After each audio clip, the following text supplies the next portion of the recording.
तो मैंने आपसे पूछा था कि आपकी मुलाकात हुई, आपने कहा था कि पुल का शायद मैं किरदार अदा कर सकूं।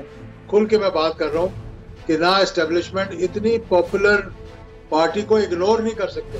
कल जो बात की अदलिया के बारे में कि जी आप माफी मांगे, खान साहब से बजाय खान साहब को माफी मांगने के इनको चाहिए कि चीफ जस्टिस को चाहिए कि वो माफी मांगे। जो तौहीन अदालत का मामला है ये अदालत और मुल्जिम के दरमियान होता है, इसमें कुछ तीसरा फरीक और ये रिमार्क्स भी आए थे। और जैसे ये तारीख हुई तो चीफ जस्टिस अतर मिनल्ला साहब के खिलाफ बाकायदा तौर पे एक नैरेटिव दिया गया।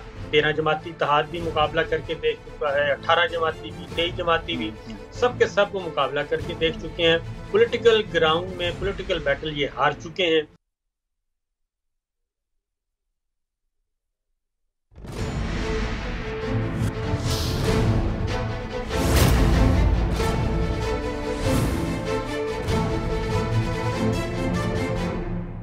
बिस्मिल्लाहिर्रहमानिर्रहीम, अस्सलामु अलैकुम। आपको खुशामदीद कहते हैं प्रोग्राम मेरी जंग में, और मैं हूं आपका मेज़बान सलमान मिर्ज़ा। जनाब, महंगाई मुकाने और रिलीफ का झांसा देने वाले वजीर आजम शहबाज शरीफ ने पाकिस्तान के मासूम अवाम के साथ आज एक और सियासी चाल चलने की कोशिश की और चंद माह पहले इक़्तिदार में आई अपनी ही हुकूमत की जानिब से 300 यूनिट तक बिजली इस्तेमाल करने वाले सार्फिन पर लगाए गए फ्यूल एडजस्टमेंट चार्जेस खत्म करने का ऐलान कर दिया।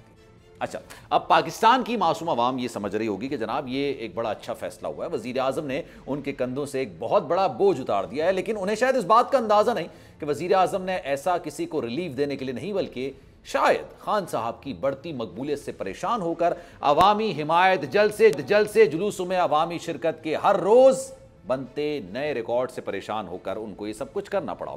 और इसी दबाव की वजह से हुकूमत इमरान खान और उनके साथियों के खिलाफ कार्रवाइयों में भी मसरूफ अमल नजर आ रही है।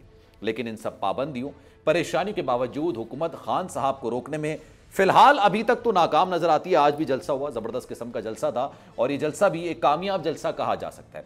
जलसे से खिताब में तहरीक इंसाफ के सरबराह इमरान खान साहब ने हुकूमत को खबरदार करते हुए कहा कि जो हरबे इस्तेमाल कर रहे हैं वो रोक दें, वरना हमारी तहरीक इस्लामाबाद की तरफ आएगी और आपको छुपने की जगह नहीं मिलेगी।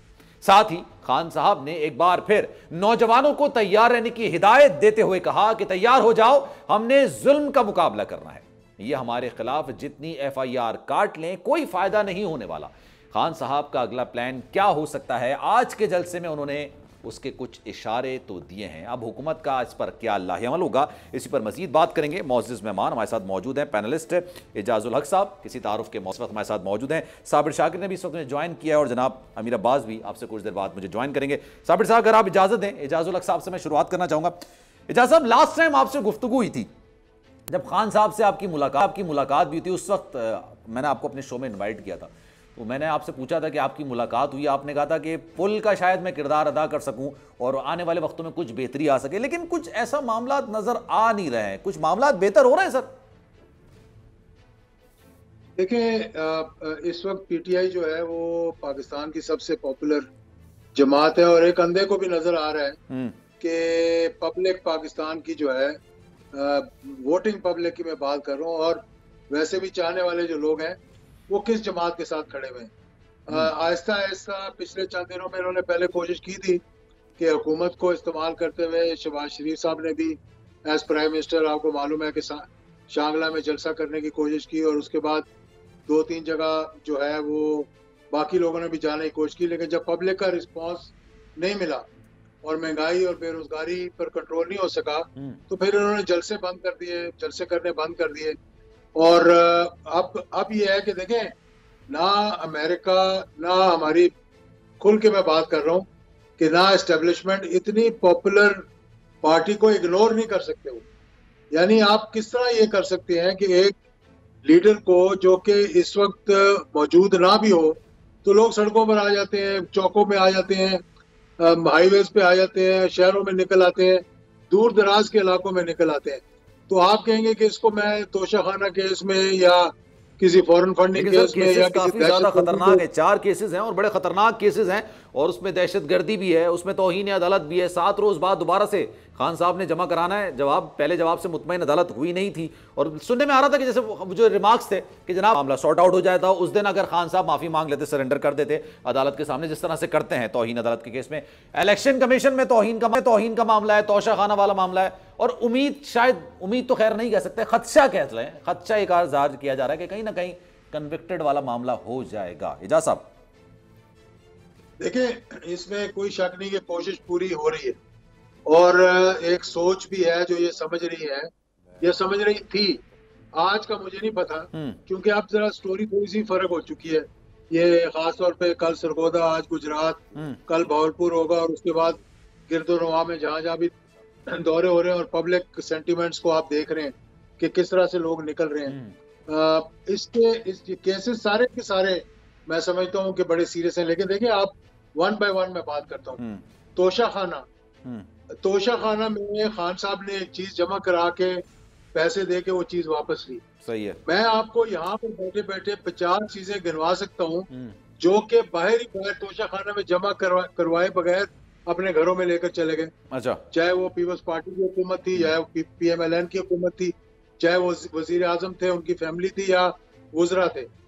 तो ये केस देखें ना, सिंगल आउट करके आप एक केस फॉरेन फंडिंग का केस लें, 40,000 की डेटाबेस है इनके पास, जहां से पैसा कलेक्ट किया पाकिस्तान लेकर। सर सॉरी, मैं फिर आपको कट करूंगा, लेकिन सर वो खान साहब का भी मौकिफ यही है कि मेरा केस आप ओपन हियरिंग पे सुन लें, तोशाखाना वाला मामला, लेकिन फिर बाकी लोगों का भी सुने। साथ साथ तौहीन अदालत के हवाले से या रिमार्क्स के हवाले से जो बात वो कर रहे हैं, वो कहते हैं मेरे रिमार्क्स आप रख रहे हैं, बिल्कुल रखें, लेकिन बाकियों के रिमार्क्स भी रख लें। लेकिन सर उस सारे जो नजीर को अगर हम काउंट करेंगे, उससे इस केस की रेलेवेंसी खत्म नहीं हो जाएगी। सर इजाज साहब, मैं बिल्कुल आपसे एग्री करता हूँ कि मामला खतरनाक है। मेरी कल भी मुलाकात हुई है खान साहब के साथ। अच्छा। खास तौर पर कुछ सीनियर वकला भी थे साथ, जो मतलब एक पाकिस्तान बार काउंसिल के मेंबर थे, शफकत चौहान साहब, वो भी थे।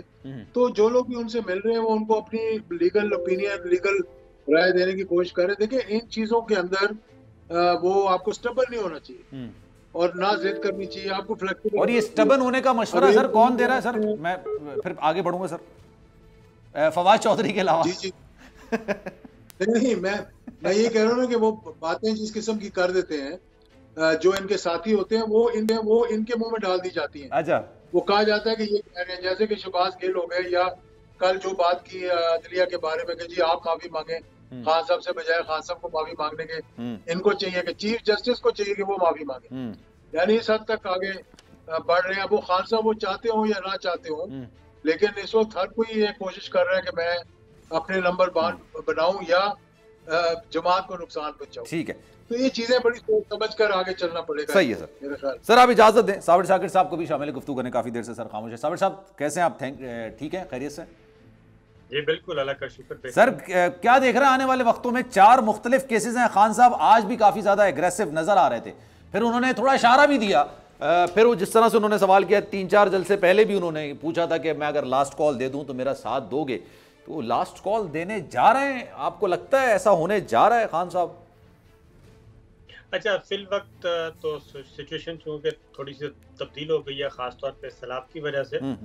और जहाँ तक है इमरान खान साहब को अपने सियासी रास्ते से हटाना, ये ख्वाहिश भी है, कोशिश भी है, और भरपूर कोशिश की जाएगी। लेकिन इस ख्वाहिश और कोशिश को पूरा करने के लिए जो कंधा है वो इस्तेमाल करने की कोशिश की जा रही है अदलिया का। और अदलिया, मेरा नहीं ख्याल, इस अदलिया के खिलाफ कंपेन भी एक सोशल मीडिया पे मेरे इत्तला के मुताबिक बाकायदा तौर पे तैयार की गई है, और उसका कुछ हिस्सा हमने कल देखा। और कल जैसे ही तौहीन अदालत का केस आया, तो उसके फौरन बाद जैसे ही उनको एक तारीख मिल गई, हालांकि सबको पता था कि फर्स्ट हियरिंग पे इनिशियल होनी है हियरिंग, और उसके बाद फर्दर डेट आएगी, और उसके बाद फिर केस आगे चलेगा। सही है। लेकिन कल भी जो एक मौका दिया गया, और जो तौहीन अदालत का मामला है, ये अदालत और मुल्ज़िम के दरमियान होता है, इसमें कोई तीसरा फरीक और ये रिमार्क्स भी आए थे अदालत के। और उसके बाद ये कि कोई हजारों केस में एक केस में अदलिया उस वक्त सजा सुनाती है जब बिल्कुल पानी जो है वो सर से गुजर गया हो, और बिल्कुल एक ओपन एंड शट केस हो कि वाकईतन ये अदलिया को धमकाया जा रहा है या अदलिया को दबाव में लाया जा रहा है, तब जाके कहीं सजा होती है। अदरवाइज अदालत जो है तौहीन अदालत के मामले में सरफे नजर करती है और माफीनामा आ जाए तो वो कबूल करके वार्निंग देके छोड़ देती है। ये है इसलिए, वरना तो अगर हम देख लें तो अब तक जो इस वक्त हुक्मरान इत्तेहाद है उनके सारे के सारे लीडर इस वक्त कोई अडयाला जेल में हो, कोई कोट लखपत में हो, जितना कुछ उन्होंने बोला है। और इवन आज भी जो चिश्तियां का जलसा था, तलाल चौधरी साहब जो गुफ्तगू वहाँ पे कर रहे थे, वो तो इससे कहीं ज्यादा संगीन गुफ्तगू थी और जो राना सनाउल्लाह साहब भी कर चुके हैं। तो ये अफसरान को ये धमकियां देना, ये सारा कुछ ही हमारे पॉलिटिकल कल्चर का हिस्सा बन चुका है। उसमें फिर अदालत जो है वो इंटेंशन भी देखती है। एक तो ये है, लेकिन उसके साथ साथ ये हुआ कि जैसे ही एक तारीख हुई तो चीफ जस्टिस अतर मिनल्ला साहब के खिलाफ बाकायदा तौर पे एक नैरेटिव दिया गया और ट्वीट्स आना शुरू हो गए। ट्वीट्स हो गए, फिर यूट्यूबर जो हैं एक दो आए, वो उन्होंने मुलाकात करवा दी इमरान खान साहब से, चीफ जस्टिस अतर मिनल्ला साहब की। फिर उसके बाद वो ट्वीट्स डिलीट हो गए, यानी एक फेक प्रोपेगेंडा कर भी दिया गया और उसके बाद फिर दौड़ भी गए। तो ये सारी चीज़ें अभी होनी हैं और ये सुप्रीम कोर्ट ऑफ पाकिस्तान के ऑनरेबल जजेस पे भी ये सारे लोग हमलावर होंगे, इसलिए कि अदलिया को दबाव में लाना है, अदलिया को प्रेशर में लाना है और वो चाहते हैं कि किसी भी तरीके से इमरान खान साहब, क्योंकि इसके अलावा कोई और रास्ता नहीं है कि इमरान खान साहब को टेक्निकल ग्राउंड्स पे अपने सियासी रास्ते से हटाया जाए, इसके अलावा और कोई रास्ता नहीं। और सुप्रीम कोर्ट ऑफ पाकिस्तान या हाई कोर्ट्स वो क्यों अपना कंधा देंगी एक हिडन एजेंडे को की तकमील के लिए, ये चीजें कुछ आएंगी। एक और चीज आपने आज़म नज़ीर तारड़ का आपने बयान देखा था सर? जी बिल्कुल, सिर्फ मैं कहता हूँ कि ऐसे है कि जैसे बस वो कह रहे हैं कि जनाब ये फैसला है और आला अदलिया पढ़कर सुना दे और ये चैप्टर क्लोज करे इमरान खान का। अब इमरान खान इस वक्त ये है कि 13 जमाती इत्तेहाद भी मुकाबला करके देख चुका है, 18 जमाती भी, 23 जमाती भी, सब के सब वो मुकाबला करके देख चुके हैं। पॉलिटिकल ग्राउंड में पॉलिटिकल बैटल ये हार चुके हैं। अब इनको इस तरह की चीजों को की जरूरत है। तो मेरा अपना ख्याल है कि मुझे नहीं लगता फिर election commission of Pakistan. But sir आपको नहीं लगता, मैं sorry sir, sorry to cut you out, लेकिन साबिर भाई आपको नहीं लगता कि इस सारे मामले में कहीं ना कहीं खान साहब को मशवरा देने वालों का भी कहीं ना कहीं अमल दखल है? परसों आजम, जिस दिन ये सारा मामला था, आजम स्वाति साहब मेरे पास मेहमान थे, मैंने उनसे पूछा सर आप खान साहब के साथ भी मौजूद थे, सिंपल थिंग इज दिस, आप जाएं कहना जो मैंने अल्फाज कहे मैं उसको वापस ले दूं, अगर आपने ये कह दिया तो सिंपली आप माफी मांग लें, कोई ऐसा इशू नहीं है, आप माफी मांग लेंगे, अदालत माफ कर देगी। क्योंकि आप भी साबिर भाई आप भी ये कह रहे हैं ना कि बहुत कम ऐसे रेयर केसेस में होता है कि सजा दी जाए, तो उन्होंने इस बात को तस्लीम किया कि हाँ हमारी लड़ाई ना अदलिया से है, ना हम अदलिया की तरफ अभी लड़ाई करना चाहते हैं, ना हम कभी करेंगे जिंदगी में, क्योंकि हमने तो उनकी बहाली के लिए भी तहरीक चलाई है, हमें इस सारे इशू से हटना। और मेरा मशवरा ये, आजम स्वाति साहब ने कहा था, मेरा मशवरा ये कि माफी मांग लेनी चाहिए, लेकिन उसके बावजूद कुछ लोग ऐसे हैं जो मशवरा दे रहे हैं कि नहीं जनाब आप तो लड़ेंगे सर। ये बात बिल्कुल सही है, माफी मांगनी चाहिए और अदलिया से ही हमें रिलीफ मिलना है। आज आपने देखा कि ARY न्यूज को रिलीफ मिला तो अदलिया से मिला। अब तक जितने भी जर्नलिस्ट हमारे उठाए गए और उसके बाद उनकी रिहाई हुई अदलिया के जरिए हुई। अदलिया ही आखिरी उम्मीद का सहारा है और उसी अदलिया को ये बदनाम करेंगे और बदनाम करने की कोशिश की जाएगी दूसरी साइड से। तो ये बहुत ही जैसे एजाजुल हक साहब ने कहा कि इस वक्त इमरान खान साहब का जो कद काठ है वो बहुत ऊपर जा चुका है। उनको इन चीज़ों में नहीं उलझना चाहिए, उनको सिर्फ लोगों को बताना चाहिए, लोगों को तैयार करना चाहिए, अपना वोट बैंक को बढ़ाना चाहिए, उसको ऑर्गेनाइज करना चाहिए, इसके अलावा कुछ नहीं करना चाहिए। ये लूज बॉल करवाना ये एक खलंडरे लोगों का तो काम हो सकता है, अदरवाइज ये वो पंजाबी में कहते हैं उड़ता तीर, हर उड़ता तीर नहीं लेना चाहिए बल्कि छोड़ देने चाहिए। अच्छा सर, चले मैं ये जो तीर है ना ये मैं लेके चलता हूँ अमीर अब्बास साहब के पास। अमीर अब्बास साहब कैसे सर, ठीक हैं, खैरियत से हैं? अमीर भाई आवाज आ रही मेरी? जी सलमान, बिल्कुल आ रही, बहुत खूबसूरत आ रही है। अरे sir thank you so much. अमीर भाई ये बताइएगा आने वाले वक्तों में क्या आप देख रहे हैं खान साहब का भी, अगर चले मैं प्रिसाइजली पूछूं, खान साहब को मौका मिला है 7 दिन का, जिसपे काफी ज्यादा हुकूमत को परेशानी भी है कि जनाब ऐसा नहीं होना चाहिए, आपने दोबारा मौका दे दिया, लेकिन दोबारा जब मौका है दोबारा जवाब जमा कराना है, what do you think sir, जवाब फवाद चौधरी की तरह का होगा या अगर हम कहें कि हामिद खान साहब की तरह का होगा? देखिए इसमें तो कोई शक नहीं, जैसे साबर भाई ने कहा कि अदलिया से रिलीफ मिलता है। अदलिया से पहले खान साहब को कई बार रिलीफ मिला, बहुत सारे लोगों को याद नहीं होगा। 2013 के इलेक्शन से पहले भी इफ्तिखार चौधरी साहब ने खान साहब की जाती जिंदगी से मुताल्लिक एक दरख्वास्त दायर की थी उनको नाअहल करवाने के लिए, और इनके नॉमिनेशन पेपर्स चैलेंज किए गए थे, तो अदलिया से खान साहब को रिलीफ मिला था। जो पीटीआई कहती है कि हमें सुप्रीम कोर्ट ने इमरान खान को सादिक और अमीन का सर्टिफिकेट दिया, वो अदलिया ने दिया। सही है। तो इससे तो कोई इनकार नहीं है कि बिलाखिर आपको अदालतों के सामने झुकना पड़ता है, और अदालतें माई बाप की तरह होती है। हमें उससे लाख शिकवे हैं, हमें अपने अदालती निजाम से लाख शिकवे हैं। हम आज भी कहते हैं ये सीने पर हाथ मार के कि इस मुल्क में इंसाफ के उसूल तकाजे पूरे नहीं होते हैं, लोग धक्के खाते फिरते हैं लोअर कोर्ट से लेकर सुप्रीरियर जुडिशरी तक। लेकिन इसके बावजूद ये हो नहीं सकता कि आप अदालतों को या जजों को जूते मारना शुरू कर दे बाहर निकाल के। तो बहरहाल हमें अदालतों की तरफ देखना पड़ता है। लेकिन उसमें एक टेक्निकल नुक्ता यह है कि अगर इमरान खान साहब माफी मांग लेते हैं तो अब इसका मतलब ये होगा कि वो कन्फेशन कर रहे हैं कि मैंने एक जुर्म सरजद मुझसे हुआ है, तौहीन अदालत की है। जब आप कन्फेशन कर लेंगे तो पर उसके सामने दो रास्ते निकल देंगे। एक रास्ता ये है कि अदलिया के लिए बड़ा आसान हो जाएगा, मुल्जिम ने एतराफ जुर्म कर लिया है, वो उस एतराफ जुर्म के ऊपर उनको सजा दे दे। दूसरा ये कि अदलिया बड़े दिल का मुजाहरा करे, और हमारी अदालतें करती रही हैं। देखिए हमारी जो रियासत है सलमान, उसका बड़ा दिल है, उसका बड़ा जिगरा है। जब वो निकलने को आती है तो वो नवाज शरीफ के वो अल्फाज में निकल जाती है कि जजेस बुक्स से भरे बैठे। जब वो निकलने पर आती है तो वो मरियम नवाज की आज से 3 हफ्ते पहले वो स्टेटमेंट्स में निकल जाती है कि जिस तरह से एक मैच फिक्सिंग होती है, हमारे खिलाफ बेंच फिक्सिंग हुई। याद रखिएगा, मैच फिक्सिंग एक क्राइम है क्रिकेट के, और मरियम नवाज ने बेंच, जो ऑनरेबल सुप्रीम कोर्ट का बेंच जिसमें चीफ जस्टिस मौजूद है, जिसमें आने वाला चीफ जस्टिस एजाजुल एहसन मौजूद है, उस बेंच को एक बिल्कुल इसके इंटरप्रेशन जो है ना बड़ी खतरनाक है। बिल्कुल आप सही कह रहे हैं, बिल्कुल आप सही कह रहे हैं। तो हमारी रियासत, हमारे इदारे, जो कुछ नवाज शरीफ साहब ने आर्मी चीफ के बारे में कहा, जो कुछ DGISI के बारे में कहा, सर्विंग, तो निकल गई ना रियासत, बर्दाश्त कर लिया ना, कुछ नहीं हुआ ना, कोई उफ्ताद नहीं आई ना। तो अगर करने को आए तो वो बहुत बड़ी बड़ी बातें कर लेते हैं, और अगर ना करने को आए तो एक इमरान खान की एक ऐसी स्टेटमेंट जिसमें वो कहना कुछ और चाहते थे, उनके अल्फाज नामुनासिब थे, उनको बेहतर अल्फाज का इंतखाब करना चाहिए था। लेकिन जो वो कहना चाहते थे, क्या वो मैं, आप, साबिर साहब या एजाजुल हक साहब सारा दिन नहीं कहते कि यार इस मुल्क में इंसाफ नहीं मिलता? जब हमें मौका मिलेगा, हमारे साथ जिसने जुल्म किया, ज्यादती की, हम इख्तिदार में आए तो हम इनसे जो है वो कानून के मुताबिक इनको सजा देंगे। क्या ये बात हम सब नहीं कह रहे होते?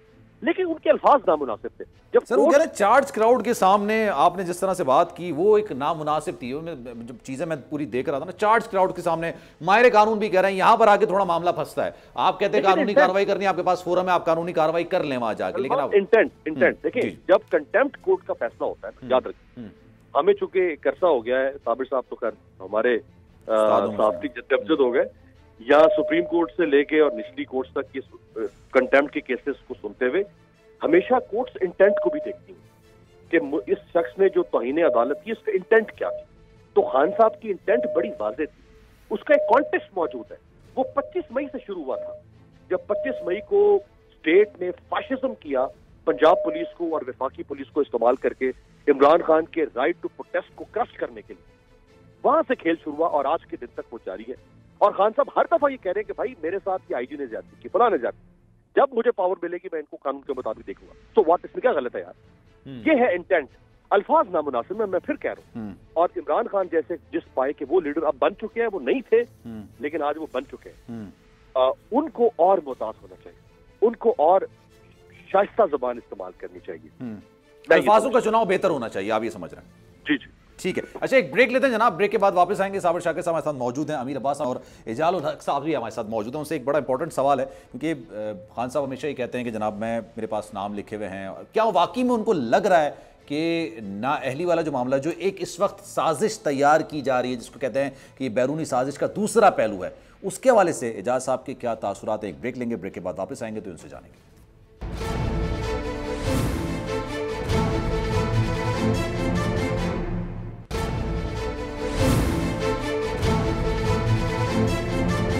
प्रोग्राम में एक बार फिर से आपको खुशामदीद कहते हैं, और जनाब मौजूद मेहमान इस वक्त हमारे साथ मौजूद हैं एजाजुल हक साहब, ये बताइए कि कल आपकी मुलाकात हुई खान साहब से, क्या पार्टी के अंदर ये बरमला इजहार जलसों में तो किया जाता है खान साहब की जानिब से, लेकिन कहते ना जलसों में बहुत सारी बातें की जाती हैं और उसमें कुछ हकीकत पर मबनी भी होती हैं, कुछ नहीं भी होती हैं, लेकिन क्या खान साहब या पार्टी के अंदर इस तरह की इतलात और खदशात मौजूद हैं कि किसी एक केस में शायद खान साहब को नाअहल कर दिया जाए, और अगर किया जाएगा तो फिर क्या उसका रद्द अमल होगा या क्या उसके बाद की फिर पेशगोई होगी?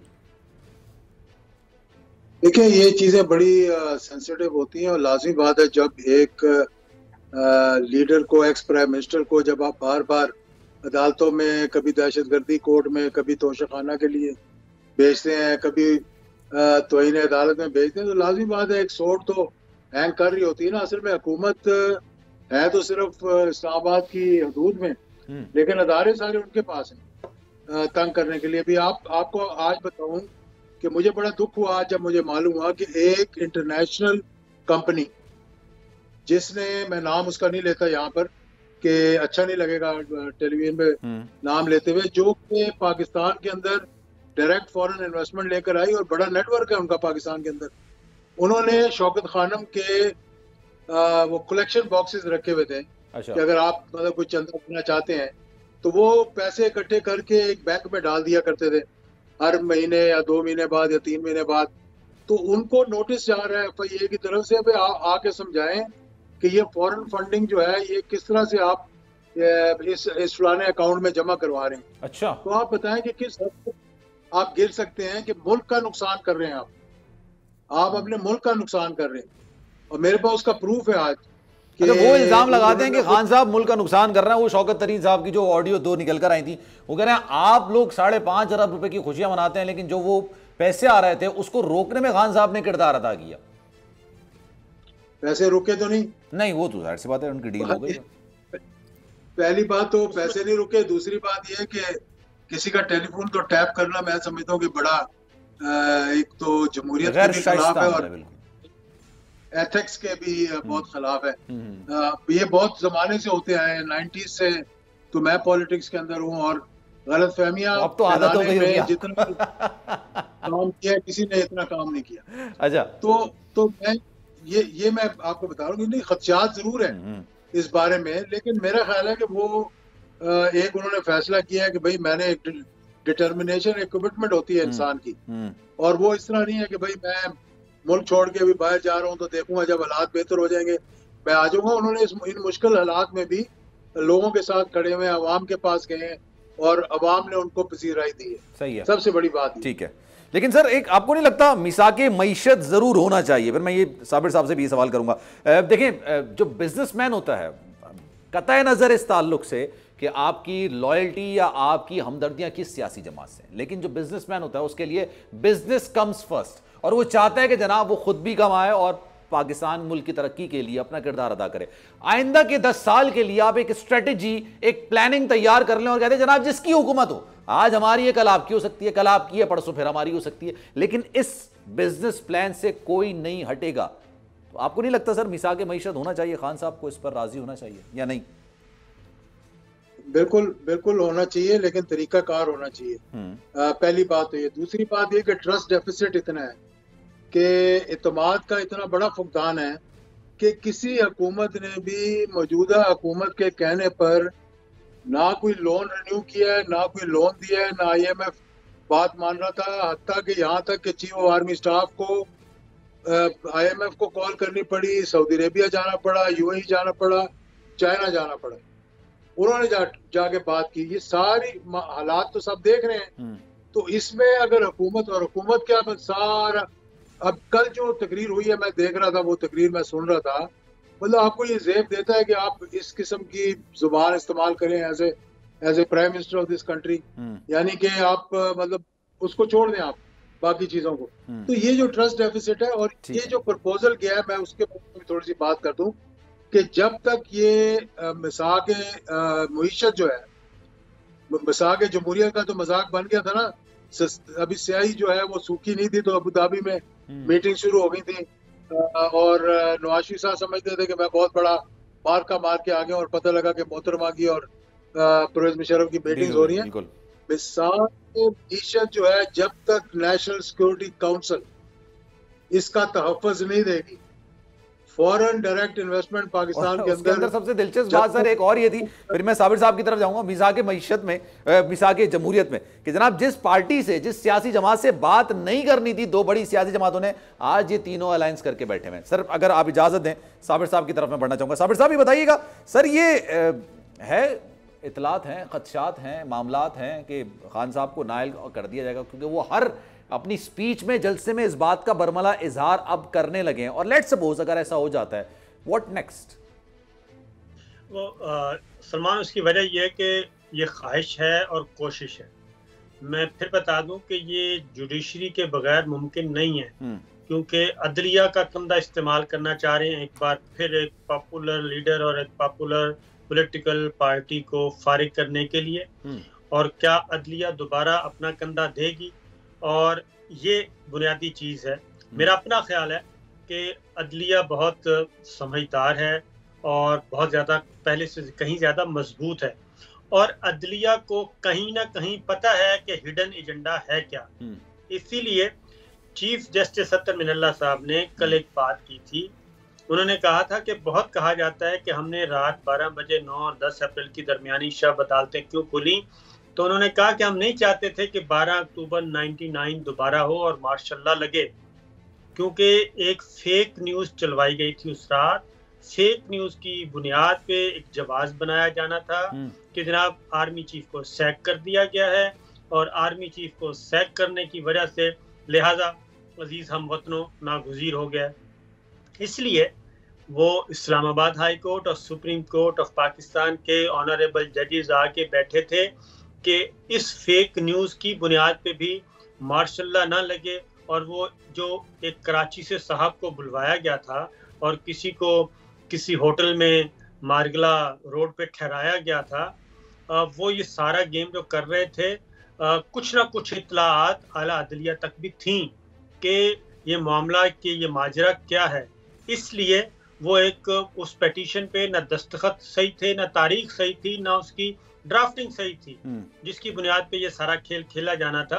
तो अदलिया को भी अंदाजा है, अदलिया इस वक्त, अदलिया ने आइन की भी हिफाजत करनी है, जमहूरियत की भी, पार्लिमान की भी। सर और ये कंपैरिजन जो किया जाता है, कंपैरिजन जो किया जाता है दोनों केसेस का, खान साहब के केसेस का और नवाज शरीफ के केसेस का, नवाज शरीफ साहब के जो बच्चे से उन्होंने तनख्वाह लेनी थी, वो ना लेने के जुर्म की पादाश में, क्योंकि उन्होंने अपने रिटर्न्स में वो शो नहीं किया गया था, इसी में तोशा खाना के हवाले से बताया जा रहा है कि तोशा खाना में खान साहब ने जो तहाइफ लिया उसकी कीमत, लेकिन उसको उन्होंने अपने रिटर्न्स में नहीं दिखाया, गालिबन 2 साल तक नहीं दिखाया। तो आपको लगता है सिमिलैरिटी है दोनों केसेस में?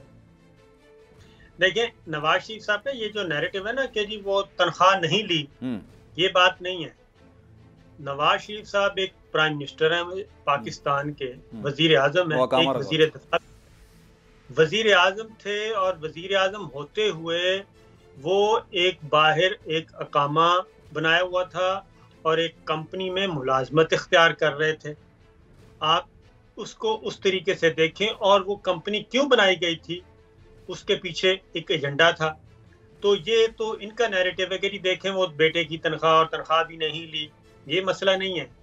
ये बाकायदा तौर पे वो डॉक्यूमेंट जब आया था तो मुझे अंदाजा, क्योंकि ये खबर इत्तफाकी बात है, मैंने ब्रेक की थी। जी जी बिल्कुल। तो इसलिए मैं कह रहा हूँ कि वो और चीज़, और उस चीज़ की बुनियाद पे, और फिर उसके बाद उनको तो सजाएं भी हो चुकी हैं और बाकी सारा कुछ हो चुका है। असल मसला ये नहीं है, असल मसला ये है कि पॉलिटिकली तो ये हार चुके हैं सारे के सारे। पंजाब का ज़िमनी इलेक्शन देख लिया, कराची का इलेक्शन देख लिया, अब ये चाहते हैं, ये पार्ट ऑफ NRO2 है, ये मैं आपको बताऊं, ये पार्ट ऑफ NRO2 है, जिसमें ये तय पाया है कि जनाब यहाँ से नवाज शरीफ साहब को वापस आना था लंदन से पाकिस्तान, मरियम साहिबा को उधर जाना था, ये भी एक तय हुआ है, जो कि चीज़ें रुक गई हैं।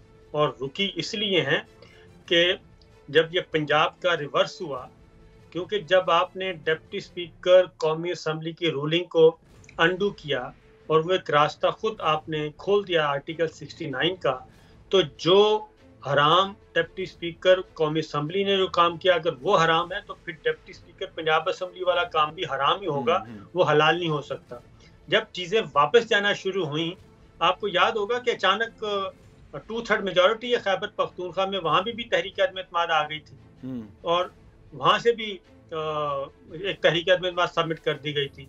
तो ये चीजें मेरे अपने ख्याल में एजाजुल हक साहब को आप जरा थोड़ा सा टटोलें तो काफी चीजें निकल आएंगी। अच्छा। मेरे अपने ख्याल में चीजें जो हैं वो अच्छाई बेहतरी की तरफ जाएंगी।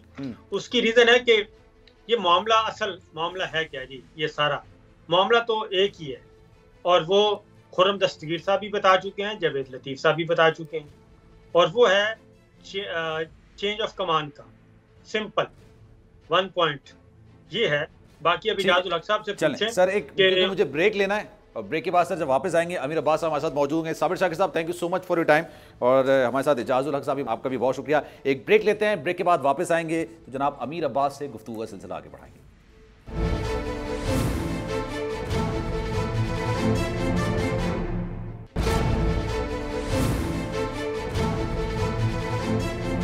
जनाब, प्रोग्राम के आखिरी हिस्से में एक बार फिर से आपको खुशामदीद कहते हैं, और आने वाला वक्त जो हफ्ता है ये काफ़ी ज़्यादा या तो पाकिस्तान तहरीक इंसाफ के लिए, खान साहब के लिए क्रिटिकल साबित हो सकता है, नहीं हो सकता है, क्योंकि जनाब खान साहब जलसे कर रहे हैं और एक के बाद एक शानदार जलसा कर रहे हैं। आज भी उनका जलसा था और बड़ा शानदार जलसा था, लेकिन साथ साथ कुछ लोग तनकीद कर रहे हैं इस वक्त, और वो तनकीद कुछ ये हो रही है कि जनाब खान साहब को इस वक्त सैलाब मुतासरीन और मुतासरीन की इमदाद कैसे करनी चाहिए उस तरफ ज़्यादा ध्यान देना चाहिए, और साथ साथ आपको यकजहती के लिए अपनी तमाम जो ये सोशल एक्टिविटीज़ हैं या आपकी जो पॉलिटिकल एक्टिविटीज़ हैं इसको आपको तर्क करना चाहिए। लेकिन खान साहब ने आज अपने जलसे में शानदार बात की। उन्होंने कहा कि जनाब मैं हकीकी आज़ादी की भी जंग लड़ता रहूँगा और मुतासरीन की इमदाद के लिए भी हर मुमकिन कोशिश करता रहूँगा। आप सब ने देखा जनाब टेलीथॉन की और 5.5 अरब रुपये उन्होंने जमा किए हैं। जब फिर मुख्तलिफ हमारे एनालिस्ट से बात होती रहती है, PTI के रहनुमाओं से बात होती रहती है, उनका मौक़िफ़ ये है कि जनाब 9 हल्कों में ज़िमनी इंतख़ाबात होने, या तो हुकूमत उन 9 हल्कों पर ज़िमनी इंतख़ाबात को मुलतवी करें, जो कि किया जाना चाहिए क्योंकि मुल्क में इस वक्त हालात ऐसे हैं,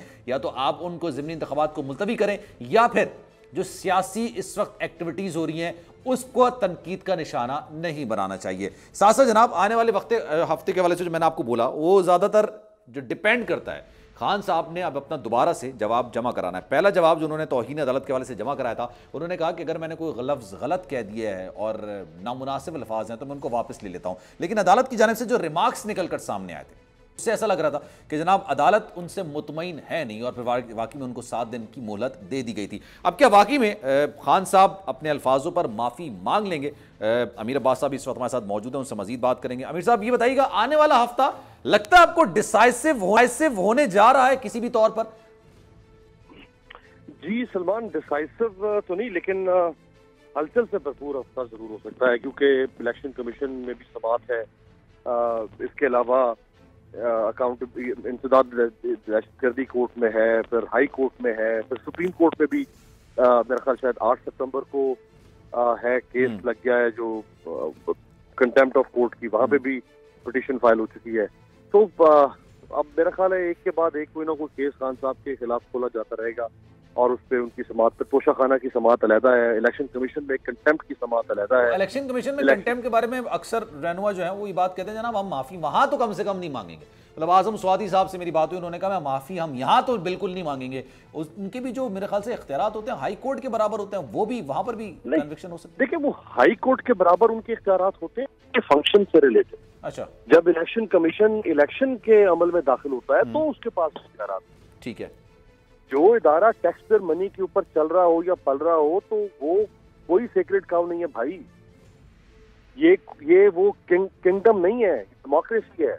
या आप तय कर लें कि ये किंगडम है या मोहम्मद बिन सलमान हुक्मरान है, उसकी मर्जी को जिसको चाहे कह दे कि खबरदार इसकी तरफ उंगली काट दूंगा, ठीक है जनाब हाजिर है। ये डेमोक्रेसी है। या जो भी इदारा पब्लिक फ्रंट इंस्टीट्यूशन है जो पब्लिक के पैसों पर चलता है, लोगों को पूरा हक है उसके खिलाफ वेंटिलेट करने का।